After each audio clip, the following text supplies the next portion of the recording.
दोस्तों, मैं एक कहानी बता रहा हूँ जो दादी माँ ने हमें सुनाई थी।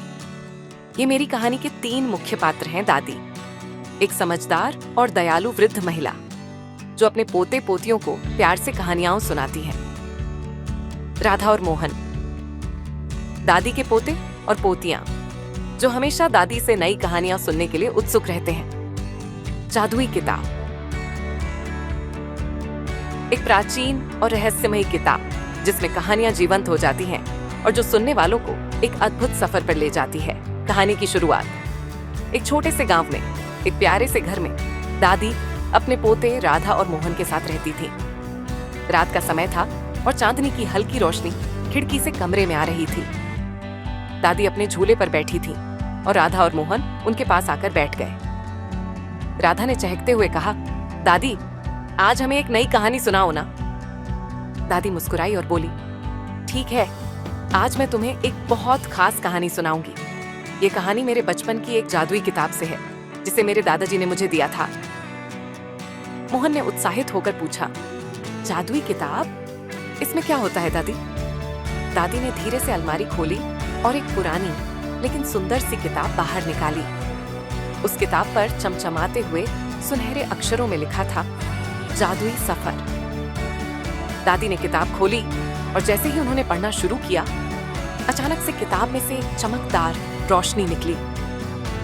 राधा और मोहन चौंक गए। उन्होंने देखा कि वे एक अजीब लेकिन सुंदर सी दुनिया में पहुंच गए हैं। ये दुनिया बहुत अलग थी। यहाँ के पेड़ सोने के थे, आसमान में चमकते हुए रंग बिरंगे पक्षी उड़ रहे थे और जमीन पर बहती नदियां इंद्रधनुष के रंगों से सजी हुई थीं। दादी, राधा और मोहन ने मिलकर इस जादुई दुनिया में एक अद्भुत सफर किया। वे अलग अलग जगहों पर गए, नए दोस्त बनाए और बहुत सारी रोमांचक घटनाओं का सामना किया। राधा, मोहन और दादी अचानक से एक हरे भरे जंगल में खड़े थे। ये जंगल कितना सुंदर है, मोहन ने चारों ओर देखते हुए कहा। दादी ने किताब के पन्ने पलटे और धीरे से पढ़ना शुरू किया। यहाँ इस जंगल के बीचों बीच एक पुराना तालाब है। कहा जाता है कि इस तालाब में एक जादुई जीव रहता है जिसका नाम नक्षत्र है। राधा ने पूछा, दादी, नक्षत्र कैसा होता है? दादी ने उत्तर दिया, नक्षत्र एक जल जीव है जिसके शरीर पर चमकते हुए सितारे होते हैं। उसका रूप इतना मोहक है कि उसे देखकर हर कोई मंत्रमुग्ध हो जाता है, लेकिन उससे मिलने के लिए तुम्हें उसके दिल से बात करनी होगी। राधा ने पूछा, दादी, नक्षत्र कैसा होता है? दादी ने उत्तर दिया, नक्षत्र एक जल जीव है जिसके शरीर पर चमकते हुए सितारे होते हैं। उसका रूप इतना मोहक है कि उसे देखकर हर कोई मंत्रमुग्ध हो जाता है, लेकिन उससे मिलने के लिए तुम्हें उसके दिल से बात करनी होगी। तीनों ने मिलकर उस तालाब को ढूंढने का फैसला किया। वे घने पेड़ों के बीच से होकर गुजरे जहां पक्षी गा रहे थे और पेड़ की शाखाओं पर रंग बिरंगी तितलियां उड़ रही थीं। कुछ समय बाद उन्होंने एक शांत और सुंदर तालाब देखा जिसकी सतह पर हल्की हल्की लहरें उठ रही थीं। जैसे ही वे तालाब के पास पहुंचे, तालाब के पानी में से हल्की रोशनी निकलने लगी। राधा और मोहन ने देखा कि तालाब के बीचों बीच कुछ चमक रहा था। अचानक पानी की सतह से एक जीव प्रकट हुआ। वह बेहद सुंदर था। उसकी आंखें सितारों की तरह चमक रही थीं और उसकी त्वचा पर हल्की रोशनी बिखर रही थी। तुम ही हो नक्षत्र? राधा ने धीरे से पूछा। नक्षत्र ने मुस्कुराते हुए कहा, हाँ, मैं नक्षत्र हूँ। मैं इस तालाब का संरक्षक हूँ। तुम लोग कौन हो और यहाँ क्यों आए हो?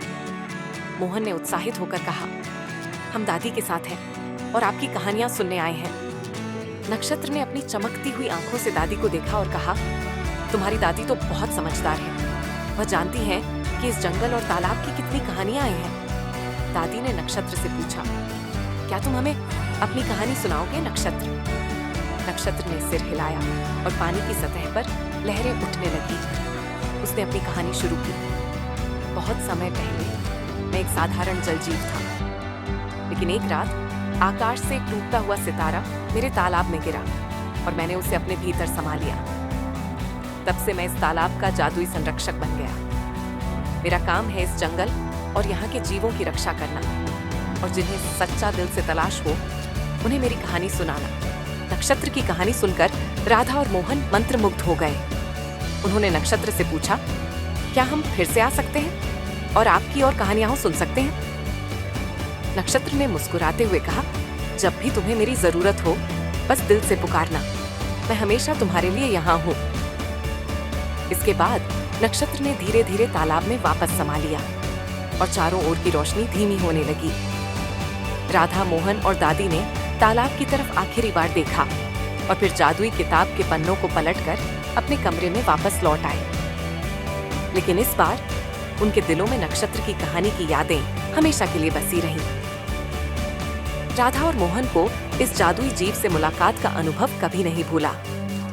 दादी की कहानियां उनके लिए अब और भी खास हो गई थीं, क्योंकि अब वे जानते थे कि हर कहानी के पीछे एक जादू होता है जिसे दिल से महसूस किया जा सकता है। हर जगह पर उन्हें कुछ नया सीखने को मिला, चाहे वह साहस, दोस्ती या फिर परिवार का महत्व हो। आखिरकार वे सभी एक बड़े पहाड़ के पास पहुंचे, जहां उन्हें एक जादुई दरवाजा मिला। दरवाजा खुलते ही वे फिर से अपने कमरे में लौट आए। राधा और मोहन ने दादी को गले लगाया और कहा, दादी, ये सबसे अद्भुत कहानी थी। दादी ने मुस्कुराते हुए कहा, याद रखना बच्चों, कहानियां सिर्फ सुनने के लिए नहीं होती, उनसे हमें कुछ न कुछ सीखना भी चाहिए। कहानी के अंत में दादी ने किताब को बंद किया और अलमारी में रख दिया। उन्होंने बच्चों को सुला दिया और खुद भी सोने चली गईं। लेकिन राधा और मोहन के मन में जादुई दुनिया की यादें हमेशा के लिए बस गई थीं। कृपया वीडियो को लाइक, कमेंट, शेयर और सब्सक्राइब करें।